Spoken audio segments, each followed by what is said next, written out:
ஓம் நமோ பார்வதி பதையே அரகர மகாதேவா. அனைவருக்கும் வணக்கம். நான் உங்கள் அன்பு ஜோதிடர் அவினாசி சுரேஷ் பாண்டியன். நீங்க பார்க்க போற தலைப்பு, உங்களில் யார் லக்கி பாஸ்கர். அது என்னங்க லக்கி பாஸ்கர் அப்படின்னா, அது ஒரு சின்ன விளக்கம். இப்ப சில பேர் நம்ம வாழ்க்கையில பார்த்துருப்போம், வாழ்க்கையில முன்னேறதுக்காக என்ன வேணா செய்யலாம் அப்படிங்கிற ஒரு நிலைப்பாட்டில் இருப்பாங்க. சமீபத்தில் வந்து அந்த திரைப்படம் கூட அதுதான் சொல்லியிருக்கும். ஒவ்வொரு முறையும் சிக்கிக்கிற மாதிரி ஒரு சூழ்நிலை ஏற்படும், ஆனால் சிக்காம வாழ்க்கையில ஜெயிச்சுக்கிட்டே போயிட்டே இருக்கிற மாதிரி தான் திரைப்படம் முடிவு. அந்த மாதிரி வாழ்க்கையில பணத்துக்காகவும் தன்னுடைய முன்னேற்றத்துக்காகவும் எந்த செயல் செய்தாலும் ஒரு மாட்டிக்கிற கூடிய ஒரு சூழ்நிலை ஏற்படும். ஆனால் மாட்டிக்காம வாழ்க்கையை ஜெயித்து கொண்டே இருப்பவர்கள் யார், அவங்களுடைய ஜாதகம் எப்படி இருக்கும் அப்படிங்கிற அதுதான் இந்த வீடியோல பார்க்க போறோம். இந்த வீடியோவில் நான் சொல்ல போற அந்த விஷயத்த நீங்க உங்க ஜாதகத்துல ஒப்பிட்டு பாருங்க. ஒருவேளை நான் சொல்லக்கூடிய விஷயம் உங்க ஜாதகத்துல ஒத்து போயிருந்தா நீங்களும் லக்கி பாஸ்கர் தான். இப்ப நம்ம டீட்டெயிலா பார்ப்போம்.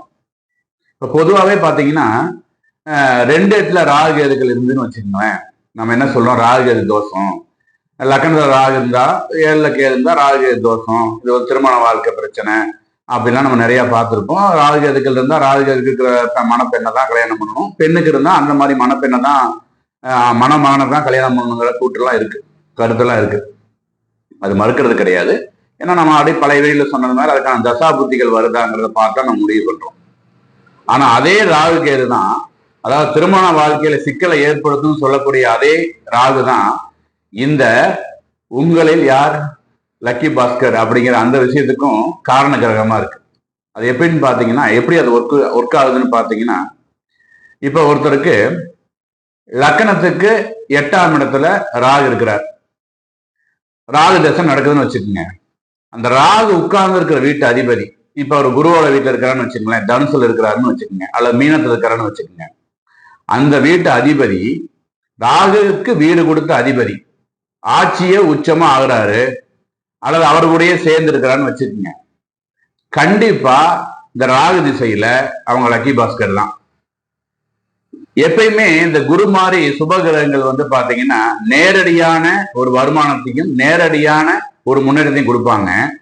ஆனா அந்த வீட்டுல உட்கார்ந்து ஆக்டிவ் ஆகக்கூடிய ராகு என்ன பண்ணுவாருன்னா, எப்படியாவது வாழ்க்கையை முன்னேற்றி கொண்டு வந்துடலாம், இந்த பணத்தை வந்து சம்பாதிச்சிடணும். ஏன்னா அவங்களுடைய இளமை காலம் வந்து பாத்தீங்கன்னா ரொம்ப வந்து சிரமத்தை சந்திச்சிருக்கும். ஒரு சின்ன சின்ன விஷயத்த கூட வந்து மற்றவங்களை எதிர்நோக்கி காத்திருக்கக்கூடிய ஒரு சூழலை அந்த பர்டிகுலர் பர்சனுக்கு உருவாக்கி இருக்கும். அதனால வந்து வாழ்க்கையில எப்படியாவது ஜெயிச்சிடணும், எப்படியாவது உயரத்துக்கு வந்துடணும் அப்படிங்கிற எண்ணம் அவங்களுக்குள்ள ஊறி போயிருக்கும். அப்படியாப்பட்ட ஒரு சூழல்ல அவங்களுக்கு ராகு திசை வருது.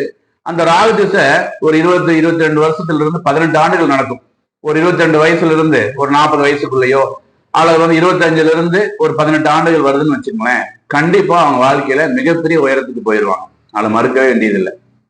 அப்ப எந்த மாதிரி அமைப்பு நான் சொன்னது மாதிரி, ராகு தனுசு வீட்லயோ மீன வீட்லயோ அல்லது கடகத்திலேயோ, இந்த 3 வீட்டுல வந்து குரு உச்சமாவார், அதாவது குரு ஆட்சி உச்சமாவார். அந்த மாதிரி வீட்டுல ராகு உட்கார்ந்து திசை நடக்கிறாரு அப்படின்னு சொன்னா கண்டிப்பா அவங்களுக்கு வெற்றி தான். அது மட்டுமா இல்ல, சுக்கிரனுடைய வீட்லையும், சுக்கிரன் ரிஷப வீட்லயோ அல்லது துலாம்லயோ அல்லது மீனத்திலேயோ, இந்த 3 வீட்டுல ராகு இருக்கிறாரு அப்படிங்கிற பட்சத்துல அவருக்கு வீடு கொடுத்த சுக்கிரன் நல்ல நிலைமையில் இருக்கிறான்னு வச்சுக்கோங்க. இந்த 3 வீட்டுல ராகு கூடயோ அல்லது 3 வீட்டுல ஏதோ ஒரு வீட்டுல இருக்கிறான்னு வச்சுக்கோங்க. ராகு இந்த 3 வீட்டுல எங்க வேணா இருக்கலாம், அதே மாதிரி சுக்கிரன் இந்த 3 வீட்டுல எங்க வேணா இருக்கலாம். அப்படி இருந்து தசை நடத்துறாருங்கிற பட்சத்துல இந்த ராகு திசையும் மிகப்பெரிய வெற்றியை கொடுக்கும்.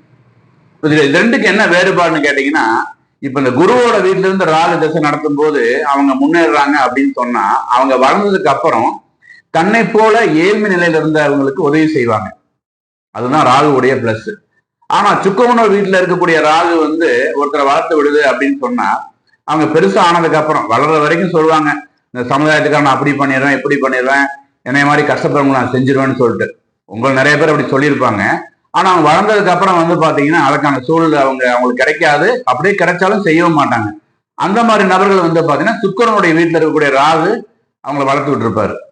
அப்ப எதுவும் நம்ம என்ன தெரிஞ்சுக்கிறோம் அப்படின்னு சொன்னா, ராகு கேதுக்கள் கெட்டவங்க கிடையாது, தீங்கு மட்டும்தான் செய்வாங்க, தீமைக்கு மட்டும்தான் அவங்க அதிபதினு கிடையாது. வளர்ச்சிக்கும் அவங்க கண்டிப்பா அதிபதியா இருப்பாங்க. அப்ப இந்த யோகம் உங்க ஜாதகத்தில் இருந்தா நீங்களும் லக்கி பாஸ்கர் தான். வாழ்க வளமுடன். உங்கள் அன்பு ஜோதிடர் அவினாசி சுரேஷ் பாண்டியன்.